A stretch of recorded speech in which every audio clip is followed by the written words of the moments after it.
Halo, assalamualaikum warahmatullahi wabarakatuh. Selamat berjumpa lagi dengan saya Adeng Lukmantara yang akan membahas sejarah peradaban Sunda dengan tuntas. Jadi pada kesempatan ini saya akan membahas tentang sejarah Sunda. Jadi sejarah kerajaan Sunda. Menurut naskah Wangsakerta, kerajaan Sunda ini merupakan kelanjutan dari kerajaan Tarumanegara. Kerajaan Sunda didirikan oleh Prabu Tarusbawa pada tahun 669 Masehi. Ia awalnya merupakan menantu dari Prabu Linggawarman, raja terakhir dari kerajaan Tarumanegara. Prabu Tarusbawa setelah menerima tahta dari mertuanya, ia kemudian memindahkan ibu kotanya itu ke Sunda. Sehingga pada tahun 669, kerajaan Tarumanegara itu berubah menjadi kerajaan Sunda. Prabu Tarusbawa sendiri merupakan raja dari kerajaan Sunda Sambawa yang merupakan negara bagian dari kerajaan Tarumanegara. Kerajaan Sunda itu berlangsung selama 910 tahun dari tahun 669 Masehi hingga tahun 1579 Masehi dan diperintah oleh 40 raja. Raja pertama adalah Maharaja Tarusbawa, raja kedua Sonjaya atau Rakean Jamri, dan yang ketiga itu Temperan Barma Wijaya, yang keempat Haryang Banga atau Rahyang Banga, yang kelima itu Rahyang Medang, yang keenam itu Rakean Hujung Kulon, yang ketujuh itu Rakean Diwus atau Prabu Pucuk Bumi, yang kedelapan itu Rakean Wuwus, yang kesembilan Prabu Dharma Raksa,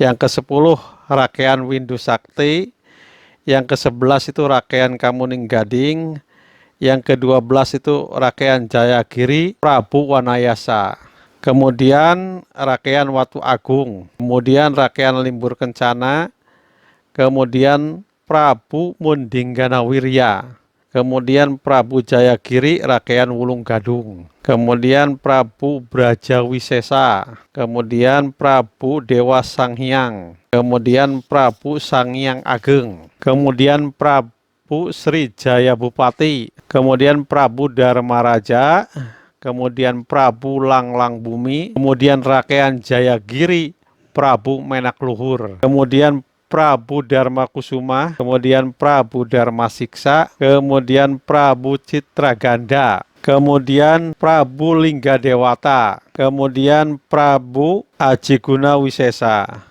kemudian Prabu Raga Mulya Luhur Prabawa, kemudian Maharaja Linggabuana. Ini yang disebut dengan Prabu Wangi, Maharaja Linggabuana.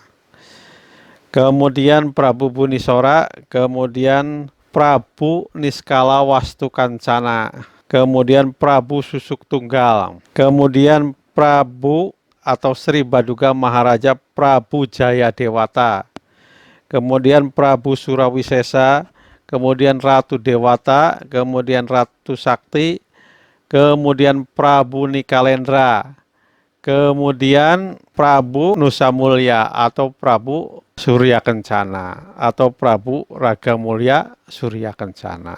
Jadi kerajaan Sunda itu berkuasa selama 910 tahun dari tahun 669 sampai tahun 1579 yang didirikan oleh Prabu Tarusbawa dan diakhiri oleh Prabu Surya Kencana atau Prabu Raga Mulya atau Prabu Nusa Mulya. Jadi karena terlalu banyak dari raja-raja dari kerajaan Sunda ini, maka pada sesi berikutnya akan dibahas raja-raja terkenal dari kerajaan Sunda. Ibu kota dari kerajaan Sunda adalah Pakuan.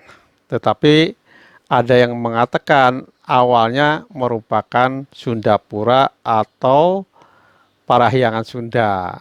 Menurut naskah Wangsakerta, Pakuan itu mulai dieksiskan di era Prabu Haryang Banga. Setahun setelah Prabu Tarusbawa memindahkan ibu kotanya ke Sunda, pada tahun 670, Kerajaan Galuh di bawah pimpinan Wretikan Dayun kemudian memisahkan diri menjadi kerajaan yang independen. Dengan demikian, pada tahun 670, bekas kerajaan Tarumanegara itu dibagi dua dengan batas Sungai Citarum.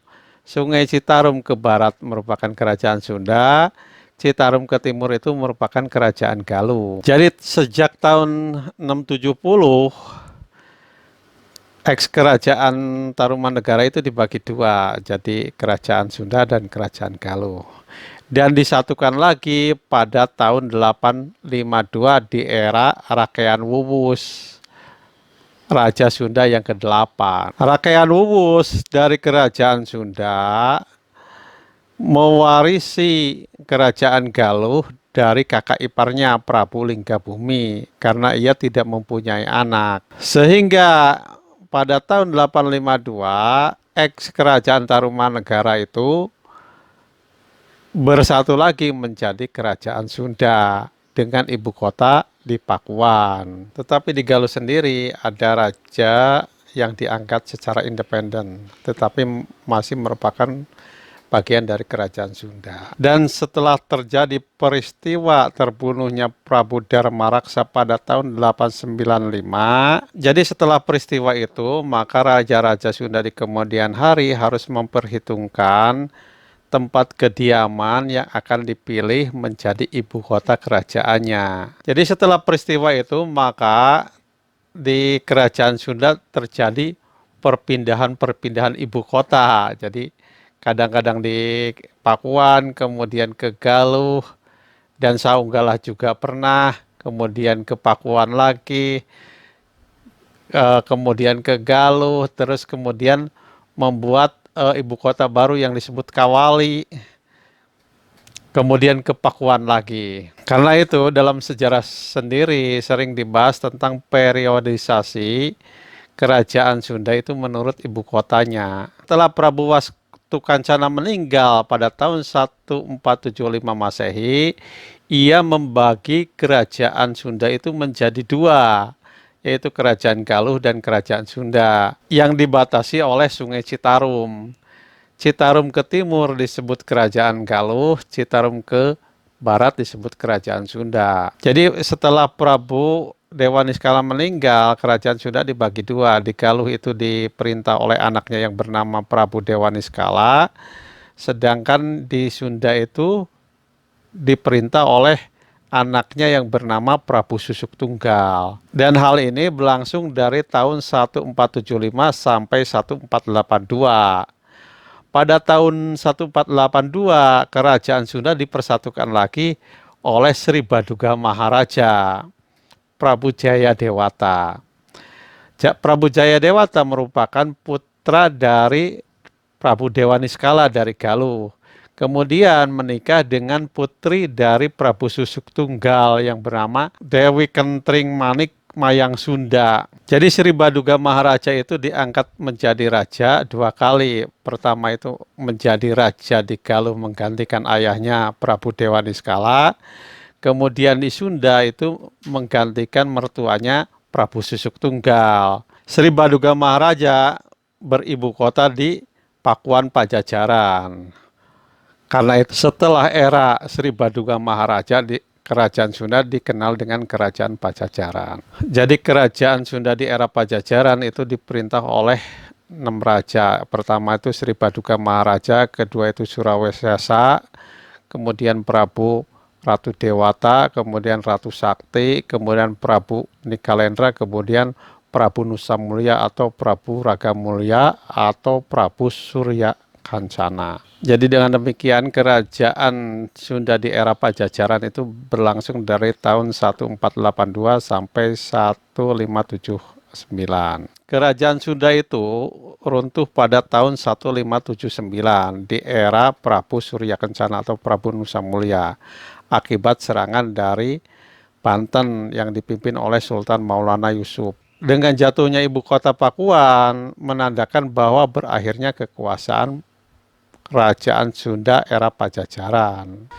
Dan peristiwa jatuhnya Pajajaran atau kerajaan Sunda pada tahun 1579 itu akan dibahas pada sesi berikutnya. Jadi ada yang menarik sebenarnya dari kerajaan Sunda ini karena lamanya berkuasa selama 910 tahun.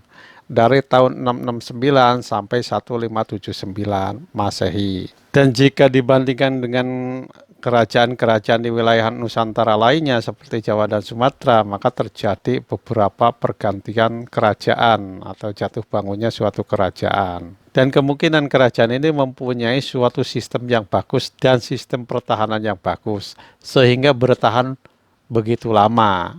Dan pergantian kekuasaan dari raja ke raja juga relatif tidak ada konflik. Di samping kerajaan ini tidak pernah dikuasai oleh bangsa lain. Jadi sangat menarik untuk dikaji dan diteliti kerajaan Sunda ini. Demikian. Assalamualaikum warahmatullahi wabarakatuh.